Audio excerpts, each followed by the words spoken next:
All right. Well, my dad was here visiting. Emily actually had the idea that it would be a fun project to have him help set up the sawmill. And he liked that idea, so we started working on that. I think it was Wednesday when we started working on all of that, and we got it almost finished by the time he had to head to the airport on Saturday, so it might have been Thursday. Let's see. It was the 14th was when we were working on that. But I had the area actually basically smoothed and leveled for the most part. It still needed just a tiny bit of dirt work, but we just brought in a little bit of dirt and shoveled it into place. So this first picture is the beginning of the process. We started unboxing and laying all the pieces out. Once we got everything to the point where all the smallish stuff was out of the way, we brought the mill crate over closer to where we were working because it was, I don't know, about 100 or so feet away on the trailer frame where we actually started unboxing everything. But that moving it was a pretty simple matter since it's still in the crate. Just used some chains on the forks and picked it up. And grabbed a pallet and put the cardboard down on the pallet so that when we laid the mill head down, I could actually move it around wherever I needed to and use that pallet to be able to move it easily.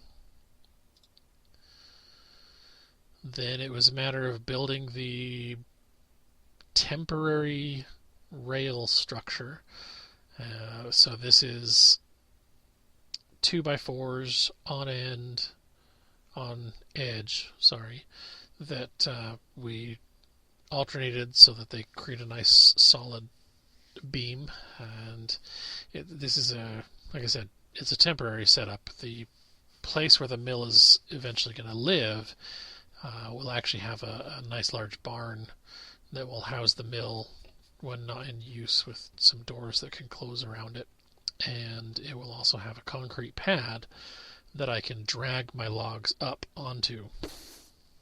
So I don't have to worry about picking them up. I'll just bring them over with a log arch and a 3-point hitch on the tractor, and then put them in place, and then I can just roll them on just straight over onto the mill. The downside to that setup is that I have to pick the boards up. So I'm still toying with whether or not there should be 2 levels and I actually roll them up onto the mill. But my current thought process is that they will be that it'll be a ground level thing. I don't know. That's still up in the air.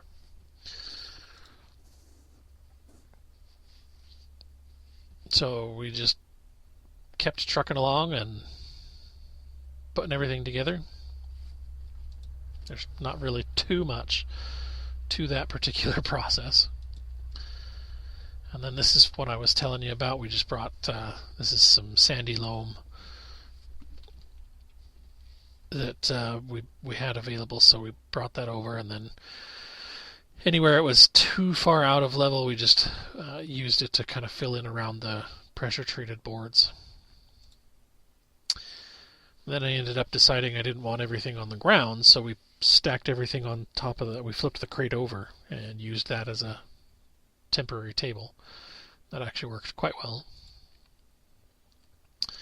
And the instructions say to set up the track first and then go through and add all of your feet. And I thought that just sounded like way too much work, and I don't really want to be assembling a bunch of nuts and bolts on my knees if I don't have to. So we ended up just setting them all up on the tractor, on the forks, so that we could just put all the feet together and then go set the rail pieces in place and connect them. And there is the mill bed. This was quite the challenge to kind of figure out how to get it level. Apparently, the suggestion that was made from a lot of people on the Facebook groups was to use a string run down the rails, and then I can basically level the first and last bunks, and then just measure the distance from the string with a fixed, like a block of wood, for instance. And I wish I'd have remembered that when we first started. We actually tried, probably like so many others, to use a level and measure each piece of rail and measure each bunk, and it doesn't really work that well, because every time you make an adjustment, you kind of throw something else out of adjustment. So this took a lot longer than it should have, admittedly, to get everything level. It was also complicated by the fact that I do have two extensions. So I've got a 27-foot milling capacity, which is pretty amazing.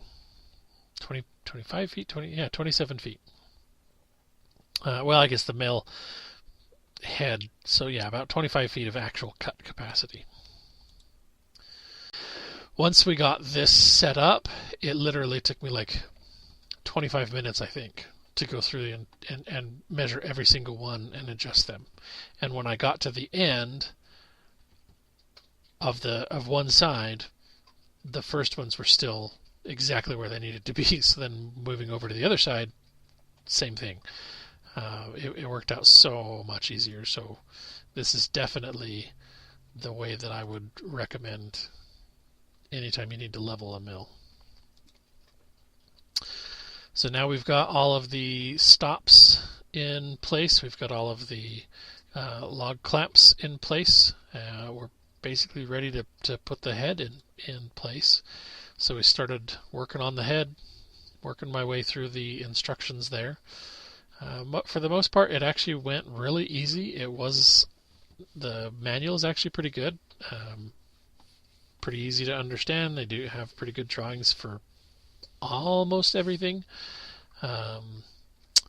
The ignition cable was the only actual problem I had. Although I take that back. The getting oil into it is a pretty big pain. You gotta have a really long, flexible tube kind of a thing, because there's just all kinds of things in the way of the fill ports. There's actually two fill ports, and they're both blocked by all kinds of other stuff. So that was a little frustrating, but not a huge deal.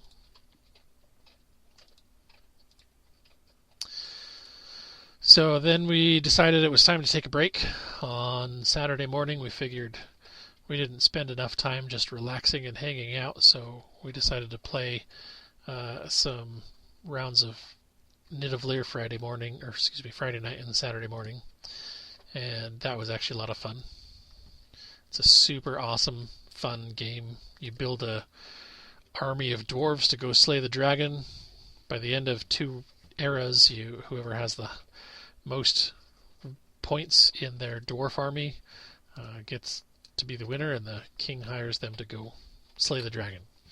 And it's a super replayable game. Every round is different, and it's actually a lot of fun. It's really easy, and I haven't met anybody who actually didn't enjoy it so far. Our first time playing it, we got about halfway through the game, and I already had an order on Amazon placed.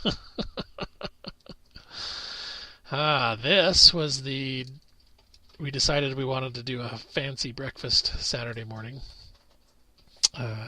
Dad had never had my Eggs Benedict, and that's something that Emily particularly enjoys.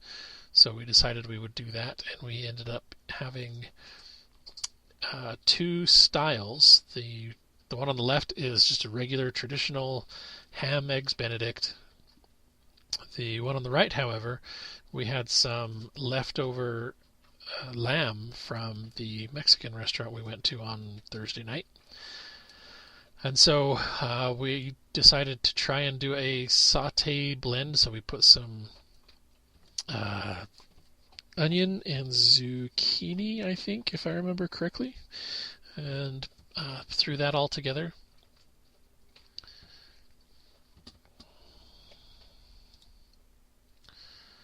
Alright, and then this is the focus on trying to get everything set up.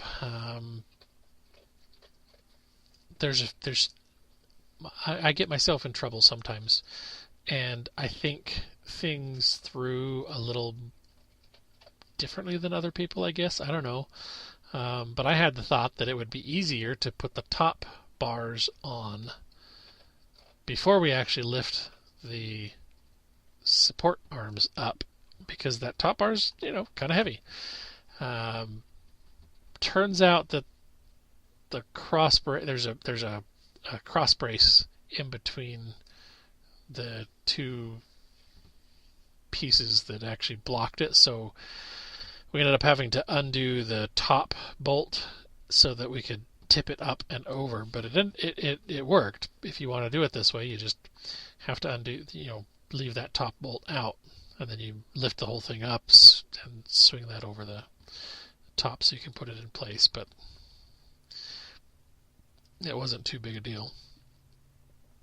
Then we're just keep moving forward. We're actually really close. We got so much closer than I thought.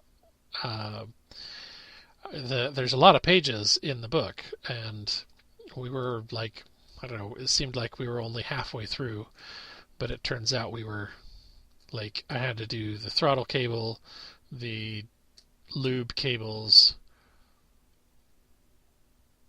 and the battery, and I think that was actually all the things that were the only things that were left. Like, we got it ready to the point where it was ready to put it in and do the shakedown, tighten all the bolts. So we got really close, but that's okay.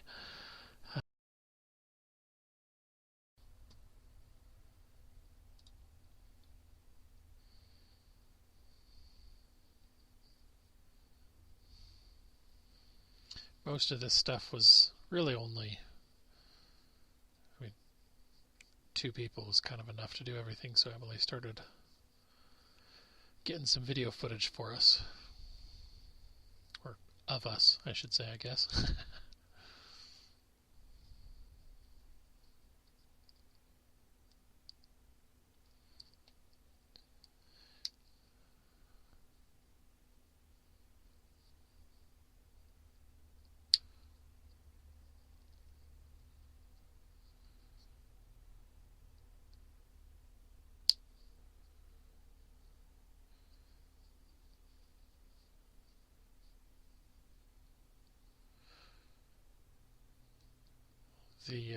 If you're building one of these, you just have to follow the manual. This part was a little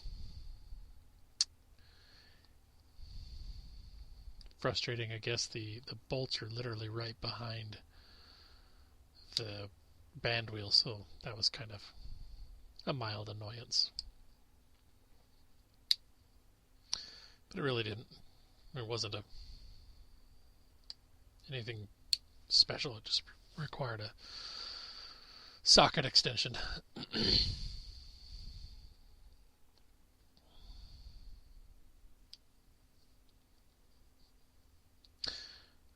Then I was trying to figure out what the differences between the rulers was. Interestingly, I kind of tried the different. There's two rulers, four measurements, and I ended up just kind of sticking so far with the kerf measurement, and I just kind of go off of the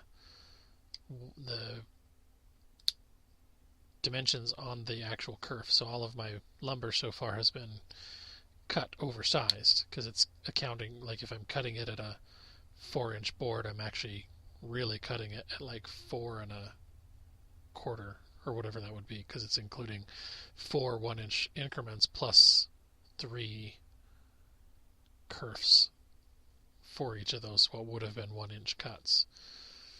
And I was trying to set this up, and then the picture kind of looked like it was a little bit backwards. This is the one spot where I don't feel like the picture was, I don't know, good enough, or maybe I just wasn't paying enough attention, but I ended up pulling that off 2 or 3 times to get that throttle cable on and the handle properly. This is where we ended up having to leave off, though. We had to take Dad back to the airport to catch his flight home. And if I had known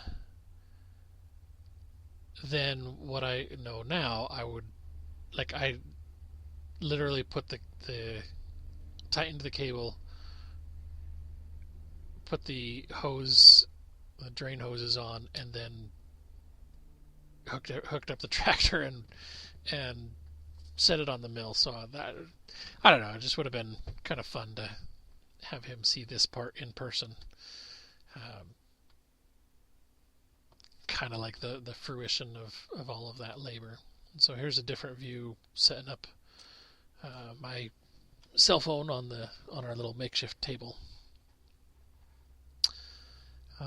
This actually was pretty easy. While the mill head is, fairly heavy, it's not so heavy. Like it wasn't a struggle for the tractor at all. I think this tractor is rated to lift like 1,700 pounds or something, so it lifted this without issue. We're just trying to make sure all 4 wheels are lined up, and then drop that down and get it in place. That was a pretty satisfying moment.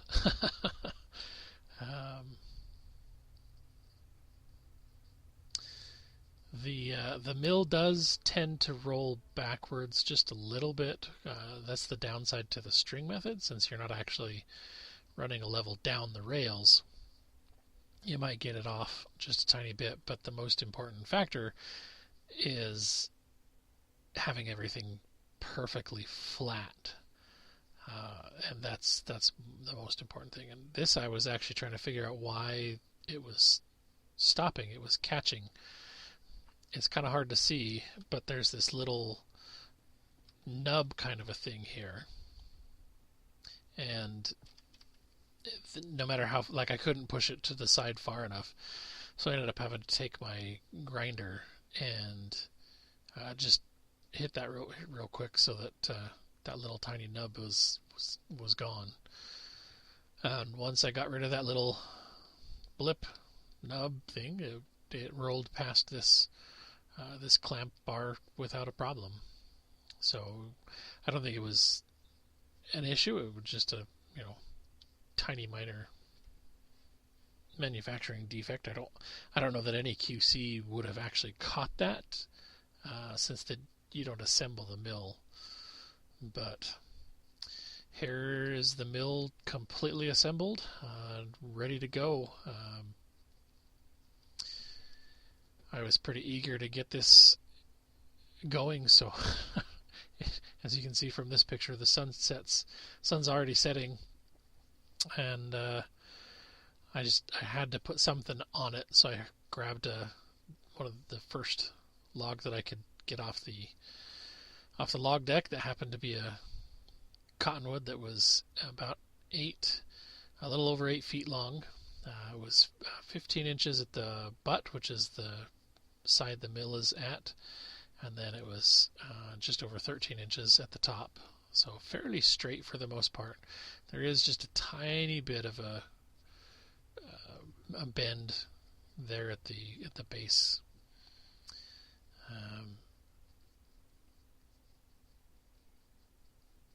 I did have a little bit of trouble getting it started, and I was trying to figure out where I assumed it was because of the fuel shutoff switch. and I just had to figure out where that was, and then once I got that turned on, then I was able to get it going. Then I came out and double checked that everything is tight and that everything's in the right spot. Get the log clamped in place, and then put it through its first run.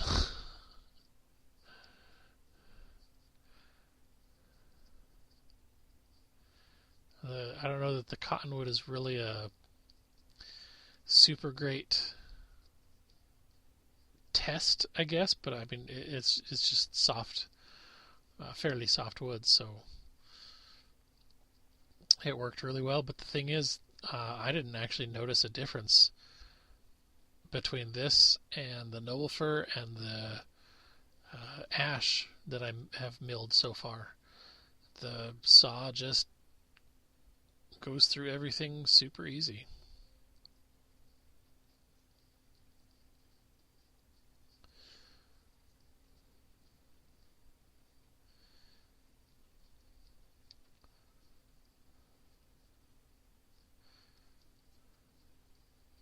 As you can tell, I forgot to put the clamp in place.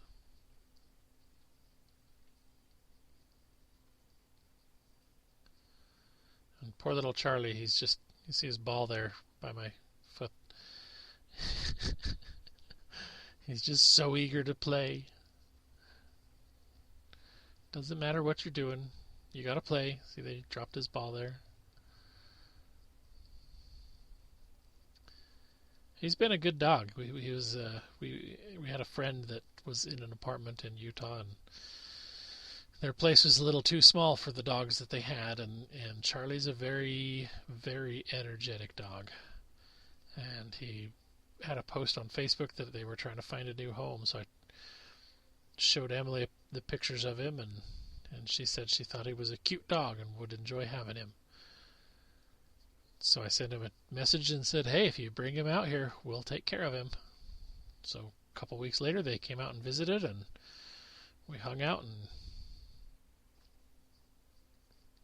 have had a dog ever since. He's about 3 years old now, I think. And it's kind of funny to see people's reaction to him, because most people think he looks like a miniature German Shepherd. Either that, or we get told that he looks like kind of like a coyote. I think he looks like a mini German Shepherd, personally. But he's part red Shepherd, red Heeler, and part Australian Shepherd. And he's definitely been a interesting dog to have.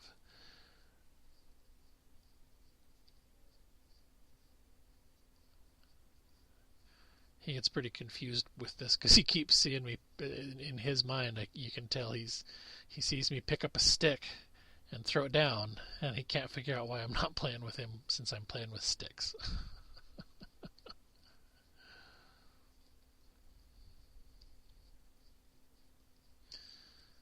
So this particular board was milled at 1 inch, although wasn't comfortable cutting the very last cut, so I have one that's 2 inches. I tried it without the clamp so that would be out of the way, and that was just double checking my log stops there, and I had the thought, well, maybe I'll put something on top to kind of give it some weight.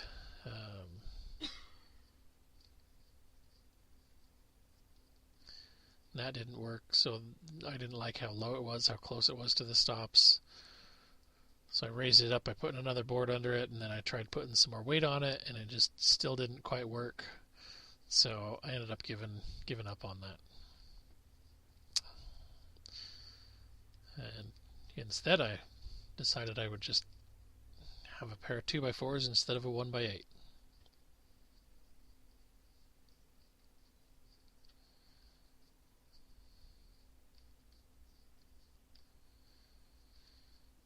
made a good strong brace for these boards that were from the first couple of cuts.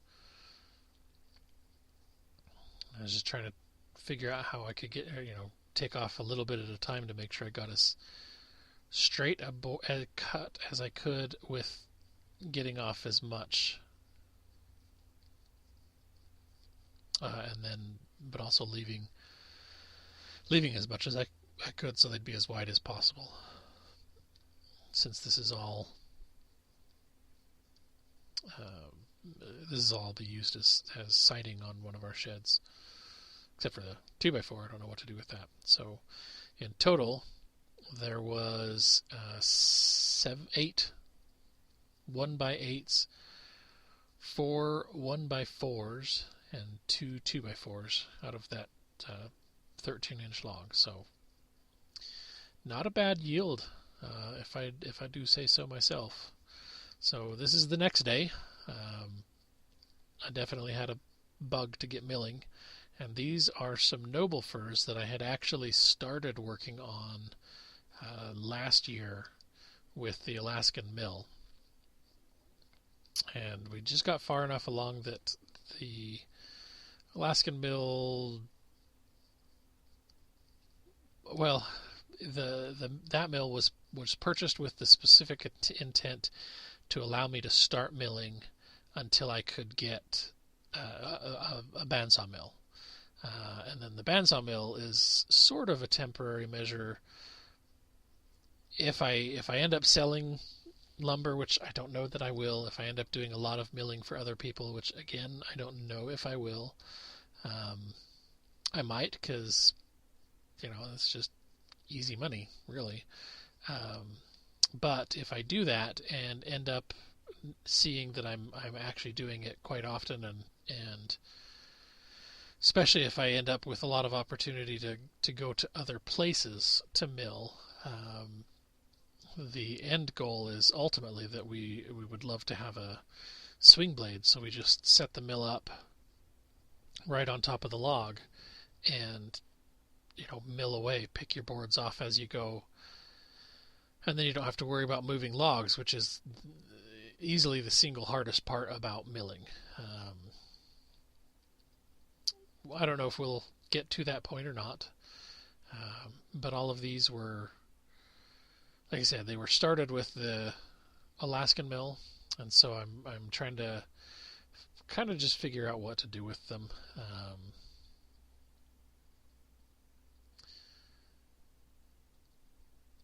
They were all cut to either 4 or 6 inches.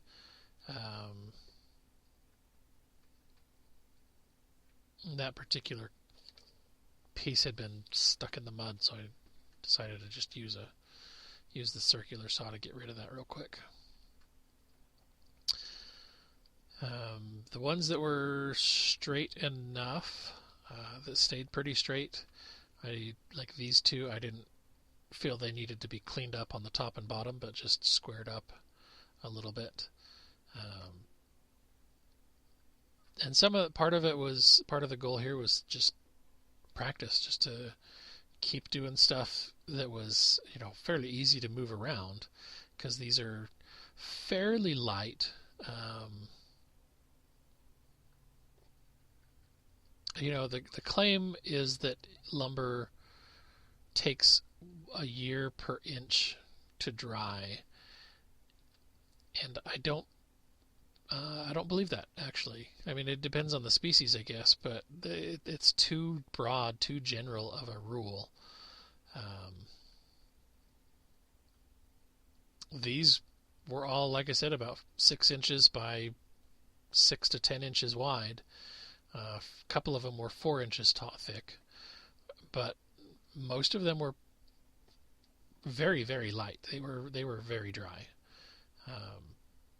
That particular board, it took 2 people to move it when we pulled it off the truck. Took 2 people to load it onto the truck because it just weighed a lot. I don't know how much, but obviously I could just move that pretty easily by myself. So I don't know. There's more variables in how long it actually takes to dry, and I have admittedly not measured these. I'm just going off of the weight. But these are some, like I said, these are noble firs. They were given in trade for removal, for starters, and I went back after they were cleared out and dug out the stumps. And then once the stumps, we actually brought the stumps, and they helped create the berm that the mill is actually sitting on right now. So the stumps were dumped along the tree line on the backside of the mill. Then all of the fill and soil was brought in and just basically buried the stumps. So eventually they will eventually decay and break down, and that'll soften that hill a little bit, I guess would be the way to describe that. But it helps get everything there, hold it in place while all the dirt settles, and then it'll provide some super nutrient-rich soil that we'll be able to, since it was all firs, maybe we'll be able to plant some blueberries or some huckleberries or something along that hill there, and who knows? We'll see what the future brings. But the goal here was to get as many 4x4s and 2x4s as I could, and then I would just take everything off in 1-inch pieces, and if it was a usable 1x4, 1x3, 1 by whatever, then I would keep that and set it aside as well, because we can always use more boxes and crates and things like that around here, and little 1x3s and 2x2s and things are super useful to throw together some quick crates. I could make Emily a dozen crates right now, and I bet she'd have them all full within an hour. 4 or 5 of them would probably just be art supplies.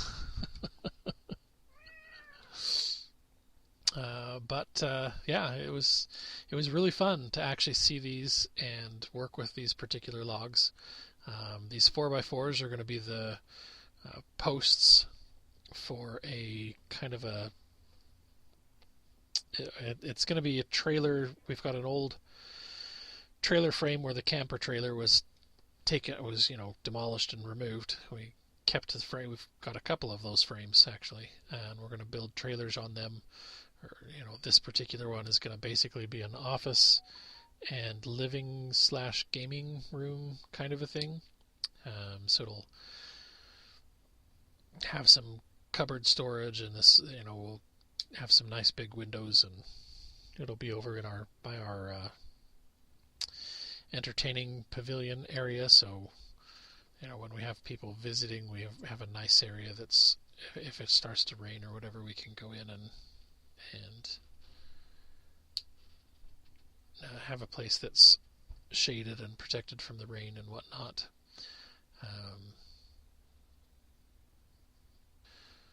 Go back and fix something here, because it seems that my cat, in coming to jump onto my lap, my cat has decided to push the pause button.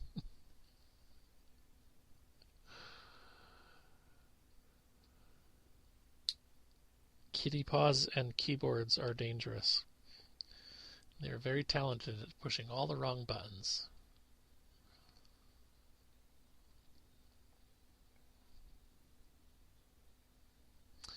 So we'll see where that actually ends up going. There's still a couple minutes of footage here, but yeah, that was the first 2 days of milling, and that's was a super awesome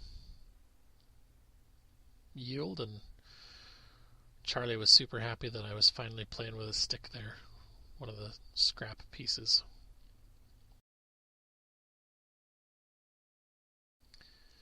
But thank you for watching. Stay safe out there, and God bless you and yours.